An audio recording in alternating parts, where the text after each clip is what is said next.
Raghuram, thanks Raghuram. మమ్మల్ని police station నుంచి విడిపించావు. నువ్వు థ్యాంక్స్ చెప్పాల్సింది నాకు కాదు, సీతకు. సీతక్కకా? ఎస్. గతంలో నా మీద ఇలాగే నిందపడ్డప్పుడు నువ్వు స్టేషన్కి వచ్చి విడిపించావు. అందుకు కృతజ్ఞతగా నిన్ను విడిపించమంది సీత. అందుకే విడిపించాను. కృతజ్ఞతతో కాదు, నువ్వు కూడా మాతో ఉండాలి, నువ్వు కూడా ఇక్కడే ఉండాలి. నీ గురించి నిజం అందరికీ తెలియాలి. థ్యాంక్స్ అక్క. ఆ పిలిపే వద్దన్నాను. థ్యాంక్స్ సీత. థ్యాంక్స్ చెప్పడం కాదు, కాస్త కాకపోతే కాస్తైనా బుద్ధి మార్చుకోండి. మీరు చేసిన తప్పులన్నీ గుర్తు చేసుకోండి. చెంపలేసుకొని కాస్త మనిషిలా ప్రవర్తించి మనిషిని అనిపించుకోండి. సీత, అరవకో. అరిస్తే ఇచ్చిన బెయిల్ క్యాన్సిల్ చేసి నిన్ను సెల్లునే ఉండేలా చేస్తా. నీ బుద్ధి అలాగూ నీకు తెలియట్లేదు. కనీసం సీత చెప్పేది వినైనా కాస్త తెలివి తెచ్చుకో. చేసిందంతా చేసి ఇంకా నీలుగుతామే.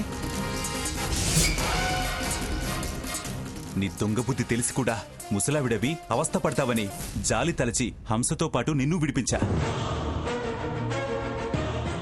నీ పాడు బుద్ధి మార్చుకోకపోతే నిన్ను ఎలా మార్చాలో, ఎలా బుద్ధి చెప్పాలో మాకు తెలుసు. పాపిష్టి దానవని అనిపించుకొని పోతావో, అయ్యో పాపం అనిపించుకొని పోతావో నీ మీదే ఉంది.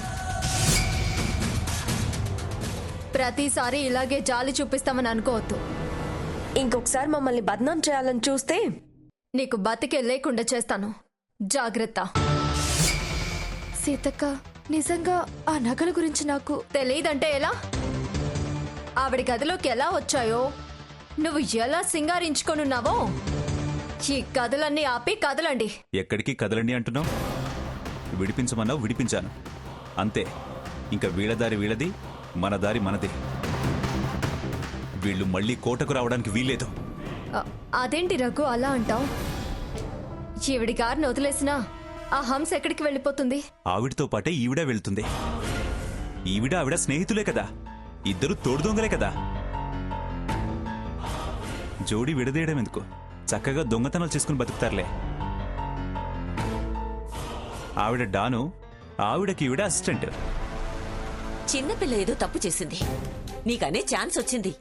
అనవయ్యా, అను. ఛాన్స్ వచ్చింది అనడానికి కాదు, మీకు ఉద్వాసన పలకడానికి. చూడు సీత, వీళ్ల విషయంలో అసలు జాలి చూపించడమే తప్పు. ఏదో నువ్వు అడిగేవని నాన్నమ్మకు చెప్పకుండా వీళ్ళని విడిపించాను. ఇప్పుడు వీళ్ళని వెంటేసుకెళ్తే నాన్నమ్మ మనల్ని తిడుతుంది. ఎందుకు తిడతారు రఘు? హంసని అమ్మమ్మగారు దత్తత తీసుకున్న విషయం మర్చిపోయావా? స్వర్ణ ఎలాగో తను అలాగే. తననలా వదిలేయడం మనకి ధర్మం కాదు. ఈవిడ్ని తీసుకెళ్లటం మాత్రం ధర్మం కానే కాదు. ఇది మరీ బాగుంది. అమ్మా, అలాంటి వాళ్ళది నిజమైన ప్రేమ కాదు, అది వ్యామోహం. ఎగ్జాక్ట్లీ చిన్నత్త. నిజంగా ప్రేమించుకున్న వాళ్ళు అలా చేయరు.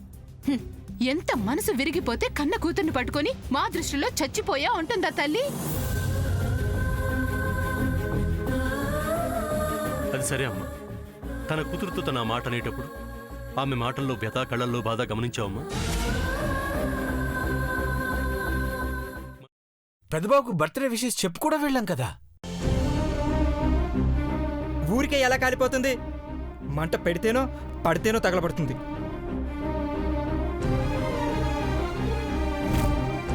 కరెక్ట్ చిన్నబాబు.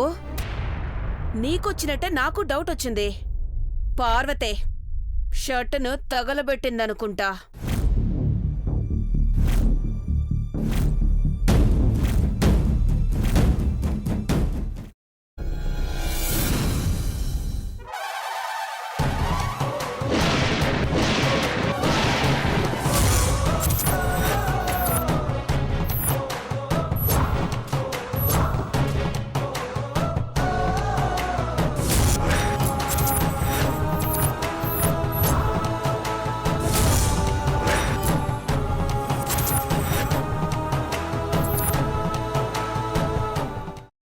కున్న తర్వాత పొట్టు తీసేసి చాప్ చేసి పక్కన పెట్టుకోవాలి.